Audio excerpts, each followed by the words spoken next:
포스코가 WSD 50년 역사에 포스코가 유일하게 2010년도부터 작년까지 15년 연속 세계 최고 철강 최고 경쟁력을 가진 기업이다. 그 기념으로 명예의 전당에 헌해가는 행사가 최초의 기업입니까? 최초로 그렇군요. 전 세계 최초였어요. 네. 이 헌해가는 행사가 있었는데 그날 이제 10시 반에 그 포스코 이제 장인환 회장님 오셔서 이제 그 행사를 하고 그날 오후 5시 클로징 행사에 그 US 스틸 회장이 또 등장을 했어요. 네. 그날 이제 언론 공식적인 공개가 됐습니까? 예, 공개가 됐어요. 일본 제철에 한다고 이제 그건 묘하게 고난이 그렇게 됐는데 그날 제가 이제 현장에 있을 때 느낀 게 일본 제철 US 스틸 회장이 뭐 아주 일본 제철의 우리가 이제 파트너십이라고 표현하더라고. 그분은 앞으로 어쨌든 투자를 더 많이 할 거고 더 빠르게 더 친환경적으로 더 많이 우리는 생산할 거다 이런 식으로 나오는데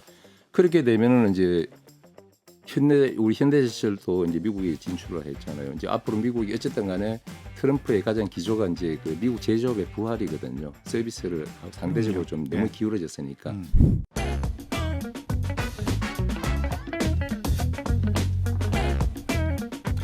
자, 오늘은 철강 산업 이야기 나눠봅니다.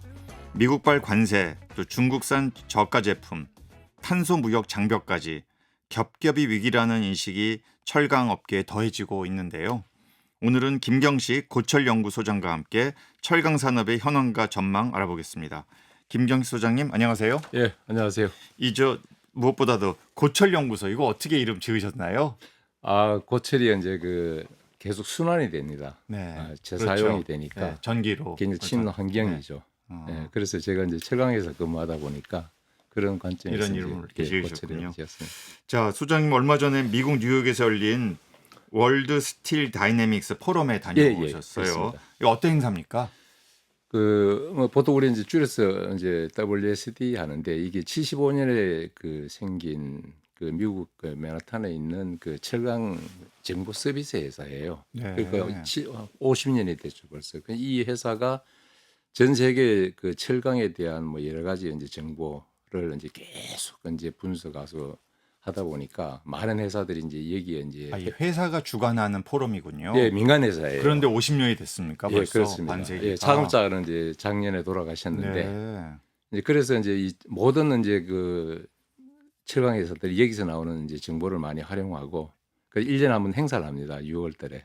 거기 가서 이제 서로 만나서 교류하고 정보도 교환하고 여기에는 뭐 철강 생산회사, 원료회사, 뭐 설비회사 또 뭐 유통회사, 컨설팅회사, 뭐 금융회사 이제 다 참석을 우리 국내 회사들 철강 회사들도 다 대거 갔나요? 매년 코비드 전에는 뭐 주요 회사는 거의 다 갔어요. 다 갔는데 올해는 포스코가 이제 특별한 행사가 나중에 말씀드리면 있어가지고 한 10분 정도 오시고 다른 데는 안 오셨어요. 현대제철이나 뭐 동국제강 이런 데는 안 왔어요. 그래서 그래요? 그게 이제 저도 회사 생활 해봤지만은 사실 뉴욕 출장이 회사에서 가기가 쉽지가 않아요. 그만큼 지금 철강이 어렵습니다. 그러니까 항공료 부담, 그런 체류비 부담 이런 그런 것도 것도 있고요. 뭐 그게 이제 사실 이제 회사 입장에서는 적지 않군요. 큰 회사도 이제 그 정도로 지금 어려웠고요. 그렇군요. 그 다음에 또 참석자 중에 특징적인 게 코비드 전에는 중국에서 많이 왔어요. 근데 이번에 깜짝 놀란 게 중국이 아무도 안 왔어요. 아무도 안 오고 상해에 있는 정보 거점에 중국에면 철강 정보 서비스 2명만 오고 회사에서 아무도 안 왔어요. 이유는 뭐라고 보십니까? 지금 안 그래도 중국의 이 저가 철강 때문에 그렇죠. 전 세계가 늘 힘들어하는데. 제가 이제 여기를 2016년도부터 쭉 한 4회까지 이제 코비드 전까지는 이제 갔었는데 그때는 가보면은 이제 트럼프 정부가 또 2017년 1월부터 시작이 됐잖아요. 그러니까 이제 트럼프 일기가 그러다 보니까 이제 그 당시에 또 중국이 이제 막 수출로 해서 모든 전 세계 철강 회사들이 뭐 굉장히 신음하던 그런 시절이다 보니까 중국의 정책도 궁금했고 트럼프 정책도 궁금했고 그래서 이제 서로가 이제 막 궁금한 게 되게 많았죠. 당신 중국에서도 오고. 많이 왔습니다. 그때는. 근데 이번에는 제 생각에는 이제 트럼프 2기에 어느 정도 이제 안개도 많이 그치고 또 원체 이제 이게 중국에 대한 입장이 명확하다 보니까 그런 게 좀 배경에 있지 않나 싶은 생각이 들어요.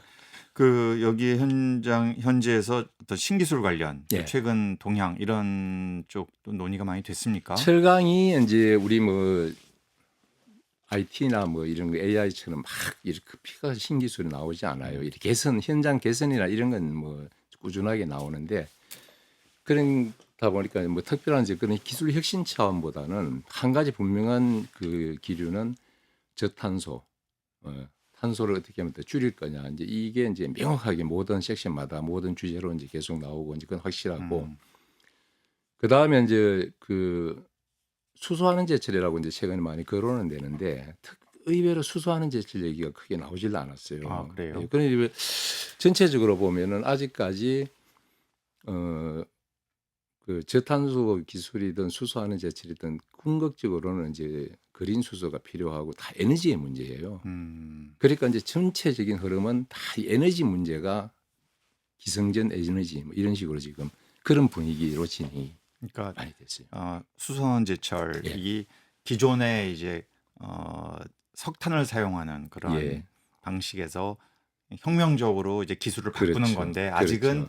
여러 가지 사업성, 경제성, 예. 또 에너지 공급 면에서 좀 쉽지 않다, 시기상조다. 예, 이런 수소하는 건가요? 제철은 이제 지금 현재로서는 이제 그 한 4, 5년 전에 급작스럽게 이제 유럽에 이제 특히 스웨덴 네. 이제 고품질 철광석과 이제 그린 재생에너지가 많으니까 거기에 있는 회사들이 투자도 잘 됐어요. 투자금 유치도 잘 되고 이제 많이 앞서가는 쪽 하는데 최근 한 2, 3년 전부터 그 뉴스가 나오질 않아요. 그래서 지금 현재 이제 저희들이 분석하기로는 한 크게 봐서 한 두 가지 문제가 있지 않느냐. 첫째는 뭐냐면 기술적인 문제로 그 코커스는 이제 용광로에 들어가면은 이게 이제 발열 반응이 일어나요.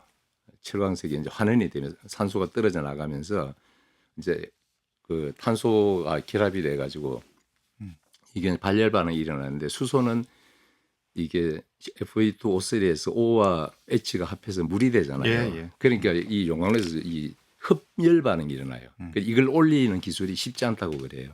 그런 문제가 아직까지 해결이 많이 안 된 것 같고 그다음에 그 스케일업이라고 철강은 장치 산업이기 때문에 이 규모가 커야 돼요. 이 규모가 커가는 게 절대 쉽지가 않거든요. 이제 우리 포스코도 이제 2030년에 한 30만 톤 연산을 지금 목표로 정부하고 같이 이제 현대제철 같이 이렇게 하고 준비하고 있는데 이게 지금 기존 용광로는 뭐 연산 500만 톤 되니까 그런 스케일업 기술, 그다음에 흡열 반응 해결하는 기술 그런 문제들이 좀 있지 않나 생각하고요. 그래요. 근데 저도 이제 국내 포스코가 예. 이러한 시범 어떤 사업을 하려고 예. 하는데 예. 지금 말씀 들어오면 스케일링업, 그러니까 규모를 키우는 게 예. 이제 예. 전 세계적으로 모든 철강 산업들이 다 직면하고 있는 문제 같아요. 그런데 그렇습니다. 이제 뭐 CBAM도 예. 탄소 국경 조정 제도 예. 유럽에서 시행한다고 하고 예. 또 그 대상이 예. 우리 같으면 철강이 제일 직격탄을 맞는 그렇습니다. 제도잖아요. 규제잖아요. 예. 이거 앞으로 탄소 배출을 효과적으로 이런 정책에 대응하고 또 예. 줄이고 예. 이런 게 지금 어떻게 보십니까, 소장님? 이게 쉬운 건가요? 지금은 이제 시밤은 이제 다행히 한 1년 연기가 돼가지고 맞아요, 2017년부터 네. 뭐 조금 시간은 벌었는데 현재로서는 어쨌든 기존 그 용광로 제철에서 이제 그 탄소를 좀 줄일 수 있는 게 그 고철 투입을 좀 많이 해서 좀 줄인다든지 그다음에 뭐 설비 개선을 어떻게 한다든지 그런 식으로 해서 일단은 좀 대응을 해 갈 수밖에 없고 그거는 이제 다른 나라도 마찬가지일 거예요. 일본과 비교하면 어떻습니까? 일본도 거의 뭐 저희들과는 거의 비슷한 그런 수준에서는 탄소 부분에서는 거의 다 비슷합니다. 그래요? 비슷하고 더군다나 또 어떻게 보면은 이제 우리는 그나마 정상적으로 아직 작동은 안 되지만은 그때 배출권 거래제라는 그 제도가 있으니까 이제 우리 배출권 가격이 사실 올라가면 이제 뭐 좋은 건 이제 기업은 힘들어하겠지만은 또 시밤 측면에서는 조금 좀 더 효과적인 대응이 가능한 거죠. 대응이 될 수가 있죠. 그럼 소장님 보시기에는 이렇게 CBA 이 탄소경 조정 제도가 2027년도에 본격적으로 도입이 되면 예. 유럽 연합 내의 철강 수요를 예. 기존의 이제 수입의 비중보다는 예. 역내 생산 쪽의 예. 비중이 좀 더 커질 거다 이렇게 예상을 하시나요? 철강 업계에서 보기에 그 단기적으로 봐서는 어차피 수입이 된다는 거는 부족해서 수입이 되는 그렇죠. 거거든요. 그러니까 네. 결국은 이제 기존의 유럽의 철강 회사들의 좀 보호를 하되 음. 어차피 필요한 양은 수입이 돼야 되는데 그만큼 늘어나잖아요 부담이. 결국 소비자한테 그게 증가가 증가가 된다고 될 봐야죠. 것이다. 네, 단기적으로. 그러면 유럽 내에서도 이런 식의 CBAM 정책이 결국은 역내의 가격을 올리고 예. 그래서 철강을 수요하는 또 이것이 뭐 산업 파급력이 굉장히 예, 커지니까 예. 자동차 가격도 올라갈 수 있는 거고요. 그렇죠. 예, 그렇게 그래서 되죠. 이렇게 봤을 때는 예. 자체 내부적으로도 비판의 소지가에 또 직면할 수도 있을 것 같아요. 유럽은 그 요번에 그 최근에 그 보고서 제가 기억이 안 나는데 보고서 최근에 나온 것도 보면 나라별로 굉장히 그 입장이 다른가요? 갈등이 다르고 입장이 다른데 또 그 갈등의 가장 핵심에 또 에너지가 있더라고요. 예를 들자면은 스웨덴이나 핀란드 이런 데하고 독일이나 프랑스하고 뭐 너무 에너지 입장이 차이가 다르군요. 나잖아요. 그래요. 예. 어쨌든 다시 국내로 좀 돌아와서요.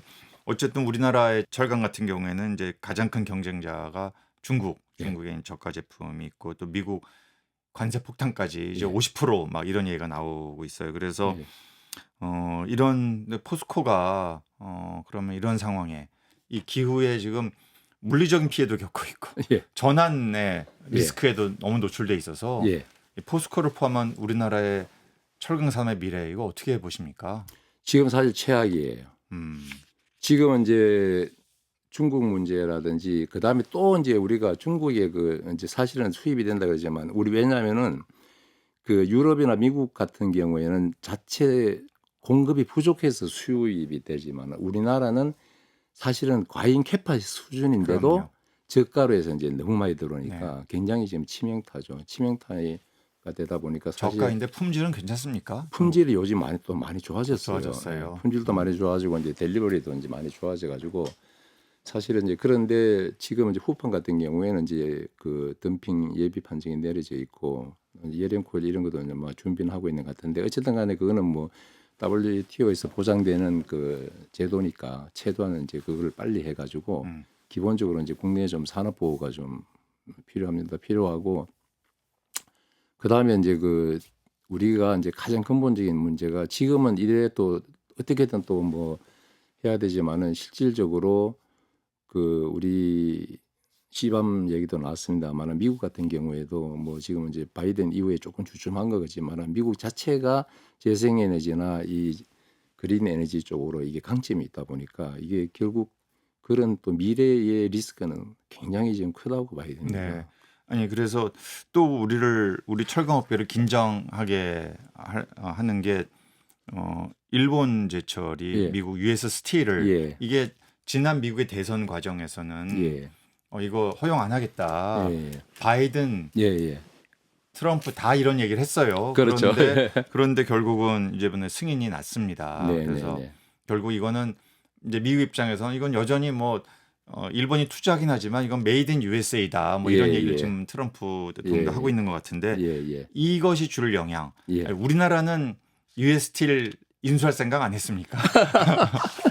얘기가 조금 그 할 수 있는데 그 처음에 얘기하던 WT 행사 이번 특이한 행사가 그 포스코가 그 WSD 50년 역사에 포스코가 유일하게 2010년도부터 작년까지 15년 연속 세계 최고 철강 최고 경쟁력을 가진 기업이다. 그 기념으로 명예의 전당이 헌해가는 행사가 최초의 기업입니까? 최초로 그렇군요. 전 세계 최초였어요. 이 헌해가는 행사가 있었는데 그날 이제 10시 반에 그 포스코 이제 장인하 회장님 오셔서 이제 그 행사를 하고 그날 오후 5시 크로징 행사에 그 US 스틸 회장이 또 등장을 했어요.